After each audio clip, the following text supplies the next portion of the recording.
So రేపు MP elections రాబోతున్నాయి. So అన్ని పార్టీలు దాని మీదనే కాన్సన్ట్రేట్ చేస్తున్నారు. సరే కాంగ్రెస్ వర్సెస్ బీజేపీగా ఉండే అవకాశం ఉంది. మనం లాస్ట్ వీడియోలో కూడా ఈ అంశం మాట్లాడుకున్నాం. కానీ బీఆర్ఎస్ చాలా విపరీతమైన ప్రయత్నాలు చేస్తున్నది. ఇప్పుడు సోషల్ మీడియాలో సేమ్ ఎమ్మెల్యే ఎలక్షన్లు ఎట్లాగైతే చేసారో యూట్యూబ్ ఛానల్స్ని కొంత స్ట్రెంథన్ చేసుకునే ప్రయత్నం వాళ్ళు ఎందుకంటే దాని ద్వారానే ఓడిపోయిన కేటీఆర్ వాటిని కొంత స్ట్రెంథన్ చేసుకొని కొన్నింటిని దగ్గర చేసే ప్రయత్నం ఒకటి చేస్తున్నాడు. సో దాంతోపాటు మినిమం ఒక 5 అన్న గెలిస్తేనే మన పరువు నిలబడుతున్న ఒక దీనిలో ఉన్నట్టు కనబడుతున్నది ఉనికి కనీసం. సిచ్యువేషన్ ఏమో దారుణంగా ఉన్నది పరిస్థితి. సో ఎట్లా అంటే ఇప్పుడు వీళ్ళు ఎంత ఎక్కువ ఉన్న కొత్త గవర్నమెంట్ ప్రచారం చేస్తే ఎగ్రెస్గా ప్రచారం చేస్తే అంత నెగిటివ్ మార్క్స్ వస్తాయి యాక్చువల్గా. నిజానికి అర్థం కావడం లేదు అది. సో నువ్వు ఎన్ని అబద్ధాలు ఇప్పుడు 420 అని పెడితే ప్రజలందరూ కూడా చేరించుకుంటారు, సహజంగా చేరించుకుంటారు ఎవరైనా కానీ అది కదా. అంటే మరీ గింత అసహనమా కింద అప్పుడే అని ఎవరైనా అనుకుంటారు. అది ఆయనకు అర్థం కావట్లేదు. ఎందుకంటే ఆయన బచ్చగాడే కదా, పొలిటికల్ గా మెచ్యూరిటీ ఉన్న మనిషి కాదు. ఆయనకన్నా పెద్ద మెచ్యూరిటీ ఉంది అనుకుంటారు కానీ పెద్ద మెచ్యూరిటీ ఉన్న మనిషి అయితే కాదు కదా, మనకు అర్థమవుతుంది కదా.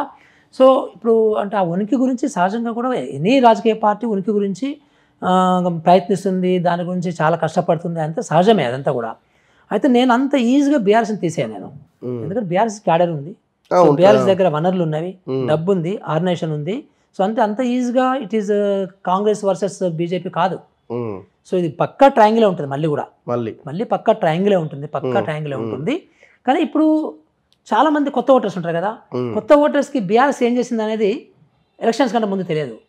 ఇప్పుడు ఎలక్షన్స్ తర్వాత బీఆర్ఎస్ ఏం చేసింది అనేది కాంగ్రెస్ వాళ్ళ ఆ శ్వేతపత్రాలు కావచ్చు, లేకపోతే మీడియాలో వచ్చినటువంటి ఫ్యాక్ట్స్ కావచ్చు, సో తర్వాత అందరం కూడా బయట మాట్లాడుతున్న విషయాలు కావచ్చు, ఓ బీఆర్ఎస్ ఇట్లా చేసిందా అనేది కొత్త ఓటర్స్కి పడుతుంది. సో దాని ద్వారా బీఆర్ఎస్కి కొంత నష్టం చేయడానికి అవకాశం ఉంటుంది. అట్లాగే కాంగ్రెస్ పరిపాలన చూస్తున్నారు ఇప్పుడు. అంతకుముందు ఇప్పుడు ప్రగతి భవన్కి అట్లా బ్యారికేడ్స్ ఉండడము, సో దాన్ని తీసేయడము, సో అంతకుముందు ఎవరు పోకపోవడము, మంత్రులు కూడా పోకపోవడము, ఎమ్మెల్యేలు పోకపోవడము, ఐఏఎస్ ఆఫీసర్లు పోకపోవడము ప్రగతి భవన్కి. సో ఇప్పుడు ఈరోజు ప్రగతి భవన్కి ఎవరైనా పోవడము, సో ముఖ్యమంత్రిని ఎవరైనా పోవడము, సెక్రటరీని ఎవరైనా కలవడము, సో ఇట్లా చాలా విషయాలు ప్రజలు చూస్తున్నారు. ఓహో ప్రజాస్వామ్యం ఇట్లుంటుందని కొత్త వాళ్ళకి అర్థమవుతుంది. ఇంతకుముందు కొత్త వాళ్ళకి ఏమైనా అర్థమైంది అంటే ఇట్లా ఉంటుంది అనుకునేవాళ్ళు. అంటే కేసీఆర్ ముఖ్యమంత్రి అంతా ఇట్లాగే ఉండాలి, సో మంత్రులు అంటే ఇట్లాగే ఉండాలి అనుకున్నారు వాళ్ళు. సో ఆ కొత్త ఓటర్లకి ఇప్పుడు కాంగ్రెస్ అడ్వాంటేజ్ వస్తుంది అది.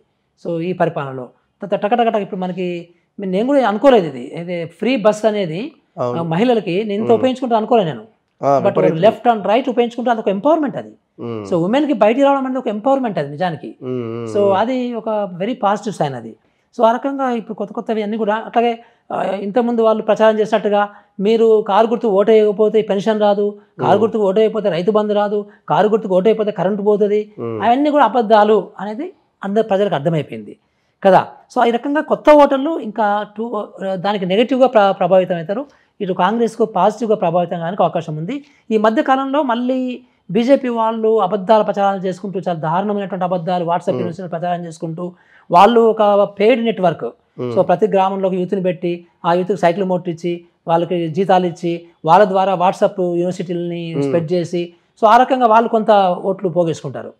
సో బట్ తెలంగాణ ప్రజానీకం అంత నిజం నమ్మదు కానీ బట్ ఇది ఈ ముగ్గురికి సంబంధించినటువంటి ట్రయాంగులర్ ఫైటే అవుతుంది.